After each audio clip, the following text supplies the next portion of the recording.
હું મારું કામ પતાઈને આવ્યો તો પછી ટાઈમ પાસ જ કરું ને. બનાવ્યું ના કરે એ કેમ આવું થાય છે યાર? ગેસ બંધ કરવો પડશે.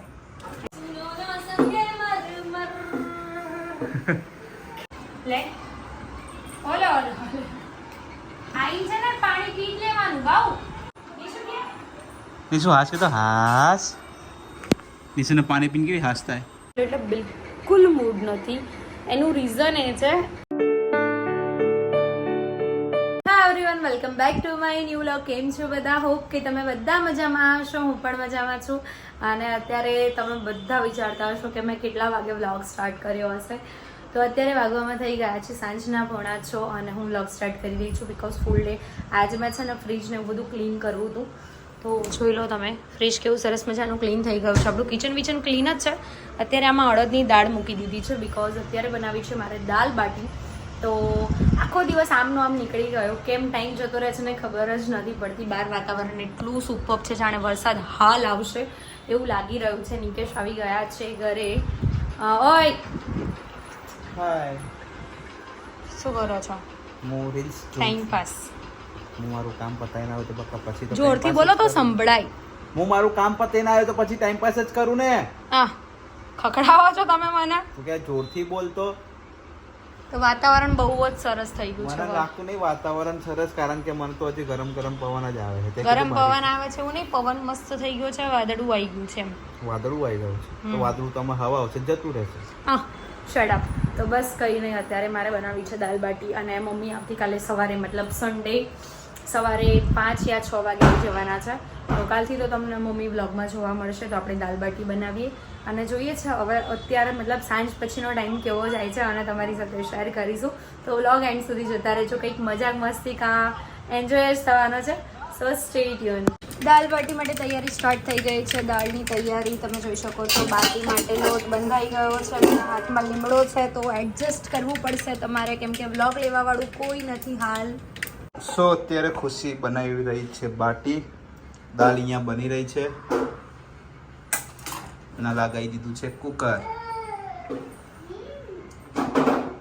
કાલે નથી બનાવી શકી કારણ કે બ્લેન્ડર ખરાબ હતું. હા બ્લેન્ડર તો ઠીક, પણ બ્લેન્ડર તો રિટર્નમાં લઈ આવ્યા હતા. નવું આવી ગયું છે આપણું. યસ. પણ એમાં એવું હતું કે અમે નાસ્તા ટ્રાય કરવામાં જ એટલા બધા બિઝી હતા ને કે કશું બીજું જ ના પડ્યું.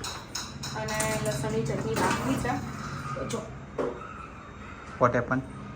ગીર ગયા. કેવડા વાગ્યા? હા હટો હટો હટો, કપડા લઈને દો. ચાલુ છે ગેસ? ખાસ તો બેસકા જુગાડ કરવો પડે. આવા કચરા મારા જોડે ના થાય ને. તમે જમવાનું બનાવ્યું ના કરે એ કેમ આવું થાય છે યાર? ગેસ બંધ કરવો પડશે. એટલે પછી રિસ્ક કહેવાય ને. એ કેમ થાય છે? એનું કંઈક રીઝન હશે. નીચે બરાબર બેસતું નથી એટલે એવું થાય છે. દર વખત હું આની ઉપર જ મૂકું છું. હવે આપણે એક કામ કરીએ. બીજું એક વસ્તુ છે એ રાખીને મૂકીશું. પણ યાદ નહીં કે હું દર વખતે રાખીને કરું છું કે રાખી વગર કરું છું. હા એની ઉપર રહી જશે. પેલા રાખી તો જો. પછી ચાલુ નહીં થાય ગેસ. હા પછી રહી જાય તો રાખી જ દેવાય ને એમ. चलो अभी हो गया है हमारा कुकर सेट हो गया है. अच्छी अच्छी दाल बन गई है. आप लोग देख लो, बहुत अच्छी दाल बनाई है मैंने. किसी को बनाना है तो बोल देना, ऑर्डर ले लूँगी मैं शादी का. लहसुन की चटनी बनानी चाहिए. बाय द वे आज मैं ओછી બાટી બનાવી છે કેમ કે મમ્મી છે નહીં અને વધારે બની જાય તો કોણ. અને મમ્મી આવી જશે કાલે સવારે 7 વાગે. અને નિકેશનો વ્લોગ નહીં આવે હે ને? કે આવશે? ખબર નહીં આવે. શું કેટલા વાગે ટાઈમ બતાવો પહેલા. ટાઈમ થયો છે તો પણ બકા આપણે તો ખેંચી નાખીએ. એવું 7 વાગ્યા છે. ડિપેન્ડિંગ ઓન મૂડ હે. Yes, depend on mood.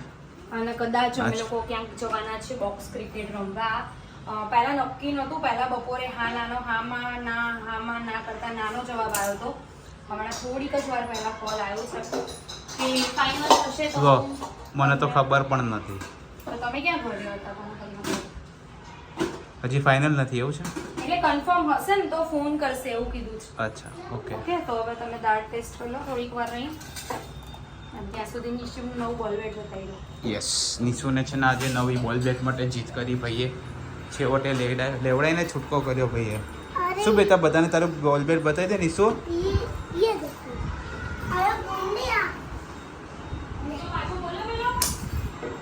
રમો બેટા રમો.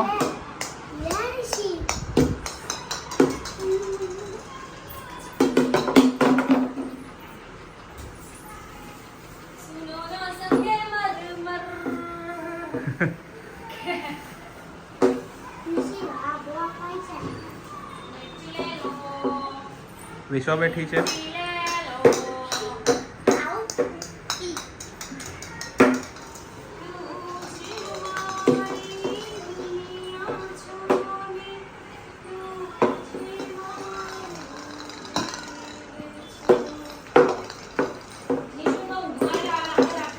અને બોલ બેટ જ દેખાય છે આખો દિવસ બસ. લે બેટા.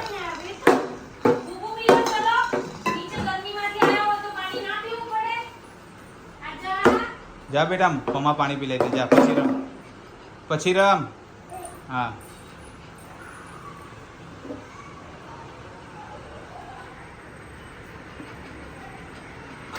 ખમા ખમા ખમા ખમા ખમા.